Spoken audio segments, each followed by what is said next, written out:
నమస్తే. ఇన్నాళ్ళు నన్ను సపోర్ట్ చేస్తూ, ఎంకరేజ్ చేస్తూ మీ ప్రేమని నాకు అందిస్తున్న ప్రతి ఒక్కరికి కృతజ్ఞతలు.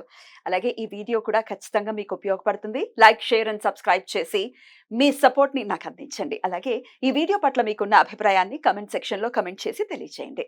ఇప్పుడు వీడియోని చూద్దాం. నమస్తే, వెల్కమ్ టు అవర్ ఛానల్. నేను పద్మిని. ప్రస్తుతం మనతో పాటు ప్రముఖ ఆధ్యాత్మికవేత్త, ఆస్ట్రోన్యూమరాలజిస్ట్, ఎనర్జీ వాస్తు స్పెషలిస్ట్, శ్రీ విద్య ఉపాసకురాలు శ్రీమతి జయప్రద గారు మనతో పాటు ఉన్నారు. మాట్లాడదాం. నమస్కారం అండి. నమస్తే అమ్మా. శ్రీమాత్రే నమః. బాగున్నారా? బాగున్నాం. 15 రోజులైంది మీరు వచ్చి, తెలుసా? గుర్తున్నామా మేము? గుర్తున్నా. నన్ను పద్మిని. అయ్యయ్యో. మీకు ఛానల్ ఉంది. Definitely. చాలా రోజులైంది మేము. అవును. బాగున్నారు కదా? చాలా బాగున్నారు అన్న. రైట్. కాకపోతే ఇంట్లో కొంచెం పూజ వాటి వల్ల రాలేకపోయింది. తెలుసు నాకు. జయప్రద గారు, రాశుల వారి గురించి ఒకసారి మనం మాట్లాడుకుంటాం. కొత్త టైప్ ఆఫ్ సిరీస్ ఖచ్చితంగా చేద్దాము. ఏ రాశి వాళ్ళు ఎవరిని వివాహం చేసుకోవచ్చు అనేది. ఎందుకంటే కొంతమందికి జాతకాలు ఉండొచ్చు, ఉండకపోవచ్చు.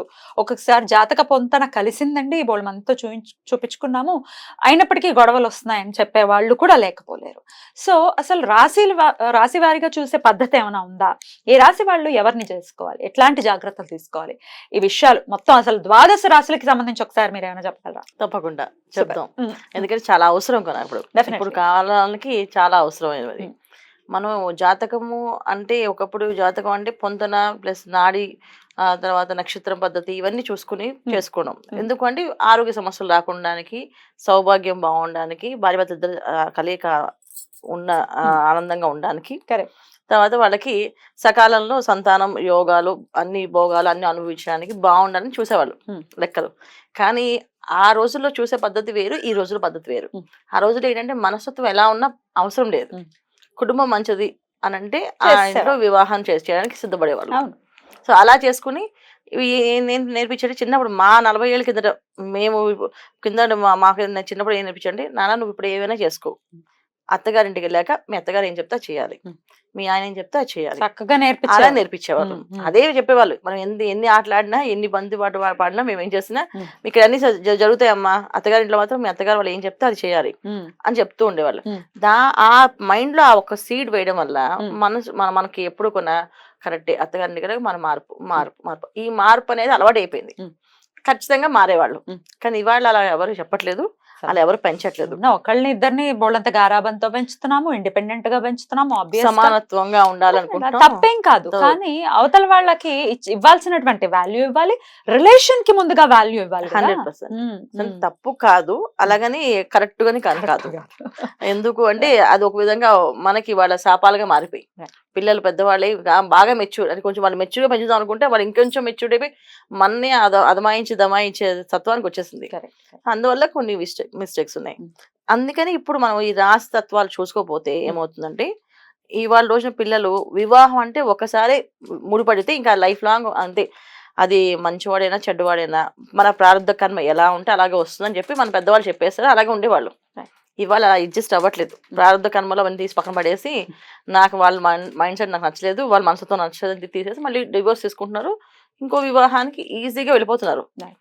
నెక్స్ట్ వచ్చే వాళ్ళలో కూడా మైనస్లు ఉంటాయి, ఏ మనిషిలో ఉండవు మైనస్లు ఉన్నా మళ్ళీ ఇంకోటి చేసుకుంటామని చెప్తున్నారు. అలా తయారయ్యారు ఇప్పుడున్న యువతి. అందుకని ఒకసారి ఆచితూచి మనం అడుగు వేస్తే వివాహం, దాంపత్య జీవితం అనేది. మరి ఏ రాశి వాళ్ళు ఎలాంటి జాగ్రత్తలు తీసుకోవాలనేది ఇప్పుడు ఒకసారి తప్పకుండా. ధనస్సు రాశి, ఈ ధనస్సు రాశి వాడు మరి ఏ రాశి వాళ్ళని వివాహం చేసుకోవచ్చు? సహజంగానే వీళ్ళకి చాలా ఓపిక ఎక్కువ, అది ఇది అని వింటూ ఉంటాం. మరి వీళ్ళు వివాహ విషయంలో మరి చేసుకోకూడనటువంటి రాశులు ఏంటి, చేసుకోవాల్సిన రాశులు ఏంటి? తప్పకుండా ధనస్సు రాశి వాళ్ళకి ఖచ్చితంగా పర్టికులర్ గా చేసుకోవాల్సిన లక్షణాలు కంపల్సరీగా చూడాలన్నా. ఎందుకంటే వీళ్ళకి కొంచెం ఓసిడి అంటాం కదా, ఆ లక్షణం ఎక్కువగా ఉంటుంది. శుభ్రత మామూలు శుభ్రత కదా, కడిగిందే 10 సార్లు కడుగుతారు. వీళ్ళు వంట చేయమంటే కనీసం ఒక 4 గంటలు పడుతుంది వంట అవడానికి. ఎందుకంటే ఎవరైనా వంట గంటలు చేస్తారు, వీళ్ళు 4 గంటలు పడుతుంది. ఎందుకంటే 10 సార్లు అనుమానించి శుభ్రం నీటి కడుక్కొని, ఎవరిని నమ్మరు, నీట్గా కడుక్కొని నీటి సర్దుకొని అప్పుడు వంట మొదలు పెడతారు. అది కూడా నిదానంగా చక్కగా చేయడం మొదలు పెడతారు. అందువల్ల వీళ్ళకి అబ్బాయిలు అయితే వాళ్ళు బయట ఎన్ని ఆఫీస్ పనులు ఉన్నా ఇంటికి వచ్చిన తర్వాత ఒకవేళ టవల్ ఏదైనా కింద ఉంటే ఆ టవల్ నుంచి క్లాస్ పెడతారు. ఈ టవల్ ఇంటి ఇక్కడ పడేస్తావా అని చెప్పేసి మొత్తం మర్చిపోయి, ఆ విషయం అది మర్చిపోయి. పెళ్లికి ఏమిటంటే ఏ విషయానికైనా ఇబ్బంది ఓసిడి. చాలా ఇబ్బంది. రైట్. సో కొంచెం ఆ లక్షణాలు ఎక్కువగా ఉంటాయి ఈ ధనుసు రాశి వాళ్ళకి. రైట్. అందువల్ల ఏంటంటే సో ముందు వీళ్ళకి అలాంటి లక్షణాలు ఉన్న అబ్బాయి గాని అమ్మాయి గాని కొంచెం అలా ఉన్న వాళ్ళు ఇచ్చి పెళ్లి చేయాలి. కరెక్ట్. లేకపోతే ఒకేలా ఉంటే బెటర్. కనీసం ధనుసు వాళ్ళు చేసుకోవడం ఉత్తమం. ఎందుకంటే చాలా వరకు మ్యాచ్ అవుతారు. సో ఇద్దరికి ఒకటే పద్ధతి కనుక ఇద్దరు ఒకేలాగా ఉంటారు కనుక చేసుకోవచ్చు. ధనుసు వాళ్ళకి మాత్రం ఆప్షన్ ఉంది. మిగతా వాళ్ళ వరకు ఆప్షన్స్ లేవు, వీళ్ళకి మాత్రం ఆప్షన్ ఉంది. ఓసిడి వల్ల. 100%. సో వీళ్ళకి మకరం వాళ్ళు అసలు చేయకూడదు. ఎందుకంటే వాళ్ళకి అసలు తక్కువ. శుభ్రం కదా, అసలు పనే తక్కువ. పనే తక్కువ. చేస్తారో చేయరో వాళ్ళ ఇష్టం అనమాట. డిఫరెంట్ టైం 3 ఉంటే చేస్తారు. 3 ఉంటే ఇల్లంతా అద్దలా సర్దేస్తారు. 3 లేదనుకోండి అన్ని పడేస్తారు. నాకు ఇప్పుడు నా మనసు అంగీకరించలేదు, నేను అంతే ఏ పని చేయను, అంతే ఇలాగ ఉంటాను అనేసి. కానీ ధనస్సు వాళ్ళకి అలా కాదు. పని ఏది ఉన్నా లేకపోయినా వాళ్ళకి ఇల్లు శుభ్రంగా ఉండాలి. ఇంట్లో చూడగానే ఏ వస్తువు అక్కడే ఉండాలి. మళ్ళీ ఆ వస్తువు మారిందంటే దానికోసం మళ్ళీ వాళ్ళు ఫీల్ అవుతుంటారు. సో అందుకని సో తర్వాత ఉచికం వాళ్ళు చేయకూడదు. ఎందుకంటే వీళ్ళు ఏదున్నా పట్టించుకోకుండా ముందుకు వెళ్దామని సిద్ధపడతారు. అది వీళ్ళకి నచ్చదు ఖచ్చితంగా. అలా కాదు, ఎలా ఉన్నా ఒక ఒంట్లో బాగాలేదు అర్జెంట్గా వెళ్తున్నాం అన్నా సరే ఈ కీస్ అక్కడే ఆ ప్లేస్ లో పెట్టేసి వెళ్ళాలి. అదే కీస్ అలా వేసేసి వెళ్ళిపోవాలని కుదరదు. సో వృశ్చిక రాశి వాళ్ళు జనరల్ గా అవసరమైతే అలాగ ఉంటారు, ఇలాగా ఉంటారు. సో అది కూడా నచ్చదు. సో చేయకూడదు. తర్వాత కుంభం వాళ్ళని చేయకూడదా. సో కుంభం వాళ్ళకి పడదు. ఎందుకంటే కుంభం వాళ్ళకి జనరల్ గానే వైఫ్ అండ్ హస్బెండ్ మధ్యలో డిస్టర్బెన్స్ ఉంటుంది కుంభరాశి వాళ్ళకి. సో ఉంటుంది 100%. సో వాళ్ళకి ఫ్యామిలీ సెట్ అవడం అనేది ఒక అదృష్టం, జనరల్ సెట్ అవ్వదు.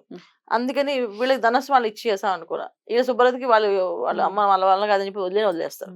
సో వాళ్ళు ఎప్పుడు ఏకాంతాన్ని, వాళ్ళ ఇండిపెండెన్స్ ని, వాళ్ళు హ్యాపీగా ఉండడానికి వాళ్ళు ప్రయత్నం చేస్తారు తప్ప అడ్జస్ట్మెంట్ అవ్వడం కానీ లేదా కలుపుకోవడం కానీ ఇష్టపడదు. ఏదో ఇలా చెయ్యండి చేస్తారు. ఒకవేళ హస్బెండ్ నాకు శుభ్రంగా ఇలా ఇల్లు నీట్గా పెట్టమంటే పెట్టేస్తారు. కానీ ఆల్వేస్ 365 days ఇలాగే ఉండాలంటే కుదరదు. ఎవరికి ఉండదు కదా. సో వీళ్ళు అలా ఉంటారు. 365 days వీళ్ళు అలాగే ఉంటారు శుభ్రంగా. కానీ వాళ్ళు అలా ఉండలేరు. అందుకని చేసుకోవద్దు. సో మీనరాశి వాళ్ళకి ఏంటంటే పూజా పునస్కారాలు కొంతమంది ఎక్కువ చేస్తారు. అది వీళ్ళకి ఏం నచ్చదు. వీళ్ళ భయంతో భక్తి వస్తుంది తప్ప వీళ్ళు జనరల్ భక్తులు కాదు.